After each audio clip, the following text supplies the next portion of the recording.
It all started with a simple text, just a casual message between Aurora Brown and her boyfriend, Kay, a young man she met while working part-time in Flagstaff. Nothing seemed unusual at first, but that message sparked a wildfire. That single text was the trigger that shattered Kody Brown's fragile world and ignited a family crisis like no other. For years, Robyn Brown had been the steady rock holding things together, the one Kody leaned on after his spiritual connection with Mary faded. While Janelle found her own path and Christine boldly walked away, Robyn stayed loyal through it all. But Aurora was growing up, finding love, discovering her voice, and breaking free from Kody's tight grip. And with that freedom came the unraveling of the delicate illusion Robyn had been clinging to. When Kody discovered Aurora's secret relationship, it wasn't a shock. It was a powder keg waiting to explode. One tense night, already weighed down by mounting bills and threats of foreclosure, Kody found Aurora laughing on the couch, her phone filled with loving messages. Fury erupted instantly. He accused her of breaking the family's values, bringing shame to a home he was barely able to keep. But Aurora stood her ground, telling Kody, her stepfather since childhood, that no one had the right to control who she loved. That defiance broke whatever hold Kody thought he still had. The house turned into a battlefield. Control clashed with freedom. Silence faced off with truth. Beneath the chaos, a darker reality was creeping in. The family's finances were crumbling. Taxes and mortgages went unpaid. Legal notices piled up. The glamorous Flagstaff house was no longer a symbol of stability, but of looming ruin. Kody maxed out credit cards and took high-interest loans, hiding the truth from Robyn until eviction notices appeared on their doorstep. Homeless and heartbroken, Robyn packed up her children and moved into a cheap motel, a shadow of the woman she once was. Meanwhile, Kody withdrew to a dilapidated RV on a neglected property, spiraling into anger and denial, blaming everyone but himself. The family had fractured, with most children siding with Aurora's courage and truth. Public support poured in for Aurora's bravery, while some sympathized with Robyn's tragic fall. Now, the dream of a perfect polygamous family lies in ruins, replaced by heartbreak, shattered loyalties, and a man desperately clinging to a fading empire. Estrangement, heartache, and the kind of soul-deep reckonings that tear a family apart, one bitter truth at a time. This is the chapter no one saw coming. The reckoning of Kody Brown, once the proud patriarch of a sprawling plural family, 4 wives, 18 children. He built a life on camera that appeared whole. We saw the birthday parties, the shared traditions, the public unity. But behind that carefully crafted image, fractures were always present, quietly growing beneath the surface. The truth. Kody played favorites, and everyone knew it. His clear allegiance to Robyn wasn't just a suspicion, it was a lived experience for Christine, Janelle, and Mary's children. And over time, that favoritism didn't just cause resentment. It broke bonds that may never fully heal. Aurora, one of Robyn's daughters whom Kody legally adopted, once believed freedom and happiness were things other people had. In Kody's house, she lived under a grip that made even the smallest expressions of individuality feel like rebellion. And Robyn, the so-called peacemaker, has reached a breaking point of her own, with the rest of the family gone and Kody's empire crumbling. She faces a question she never prepared for. Who is Robyn Brown without Kody? But let's talk about Kody. The man who once commanded respect in his community now finds himself knocking on doors, sending texts, trying to reconnect. Guilt, maybe. Regret, likely. But is it too little, too late? Sources say he's making small, hesitant efforts, calling his children, appearing unannounced at their homes. But rebuilding trust takes more than awkward apologies. It takes accountability. And that's something Kody has never been good at. Many of his children remain skeptical, burned, heartbroken, and asking the question that still echoes through every fractured relationship: can he really change, or is this just another act? Years ago, the Brown family looked like the definition of togetherness: Sunday dinners, group vacations, massive celebrations. But slowly, those traditions evaporated. And it wasn't a mystery why. Robyn and her children became Kody's world, his time, his attention, his love. All redirected. And the rest? Forgotten. Then came the pandemic, the ultimate stress test. Kody enforced extreme COVID protocols on some households.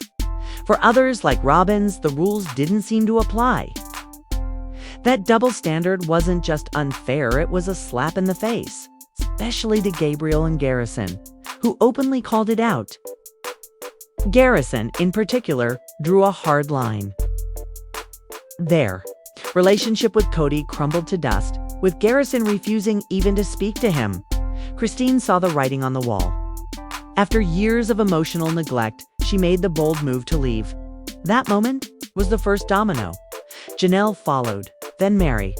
And suddenly, the man who once had 4 wives and a bustling household was left with only Robyn and silence. The emotional distance didn't just grow, it calcified. And now, with his family in tatters, Kody must face the one person he's never been able to fully confront: himself. It started with voices long silenced: Leon, Pedden, Hunter. They came forward, each with the weight of abandonment in their words. Children who once saw Kody Brown as a pillar of strength now spoke of silence, of being left behind, of a father who vanished not physically, but emotionally. And then came the breaking point. The death no parent should ever have to face: Garrison Brown. It shattered the Brown family. And something inside Kody shattered too. Friends say it broke through his ego like a hammer through glass. For the first time in years, he looked inward. He turned to Robyn and said, "I don't want to die with my kids hating me. I want to be their dad again." Cue soft piano music. The rebuilding phase, it began with calls, voicemails that went unanswered, text messages left on read, but Kody kept calling. His conversation with Gabriel lasted hours. Painful, tearful, but underneath the years of bitterness, there was a flicker of hope.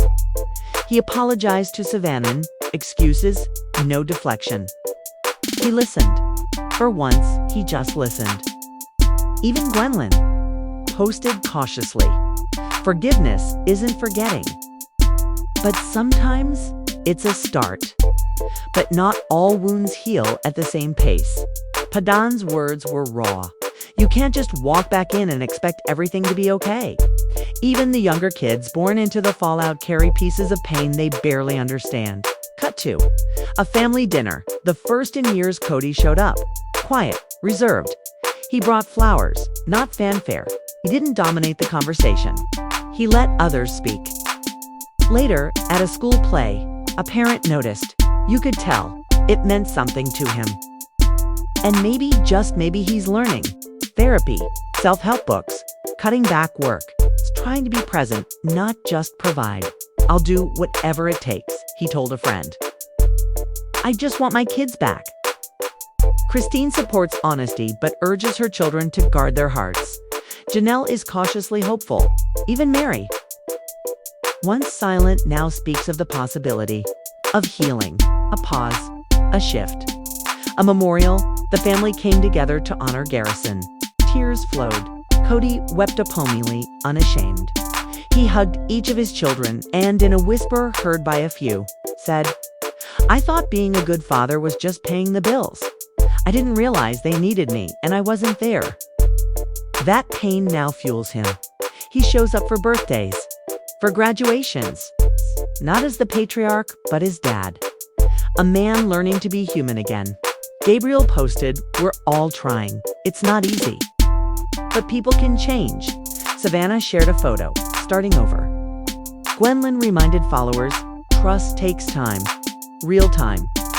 And then the story shifts again to Mary. Once the cornerstone of the Brown family. Mary is no longer waiting in the shadows. She gave everything: her youth, her love, her belief. In 2014, she divorced Kody to let him legally marry Robyn. She did it for the family, quietly, without bitterness. But that hope? It died slowly. A year later, Mary was catfished. She believed she had found connection, even love, only to be humiliated publicly, emotionally. Kody's response? Not compassion, but distance, cold, aloof. On camera, he dismissed her. "We haven't been romantic in years. Not my wife anymore." Those words? Cut like a blade. But here's where Mary's story transforms. She tried for years. Counseling, conversations, hope. Kody never met her halfway. But slowly Mary stopped trying for him and started healing for herself. Each Instagram post, each solo trip, each confident smile was a declaration. I am not invisible anymore. When Kody's world began to crumble, Christine gone, Janelle gone, even Robyn. Growing weary, he looked back. Back to the one he assumed would always be there. Mary. He texted, he called, he asked to meet. But she was already gone. Not physically, spiritually, emotionally.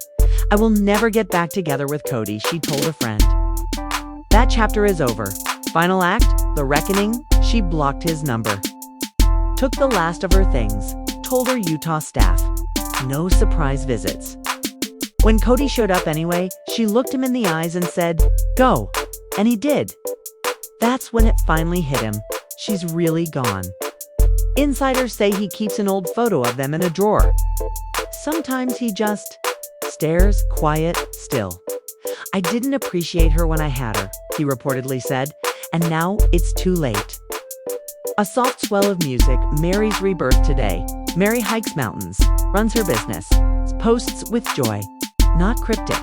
Sadness, she is free. Sometimes the hardest part, she wrote, is knowing when to let go. "I wish him well, but I'm moving forward." She's not bitter. She's not broken. She is a symbol of strength, of survival, of rebirth. And the world is watching.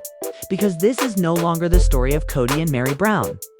This is the story of Mary Brown. And she is the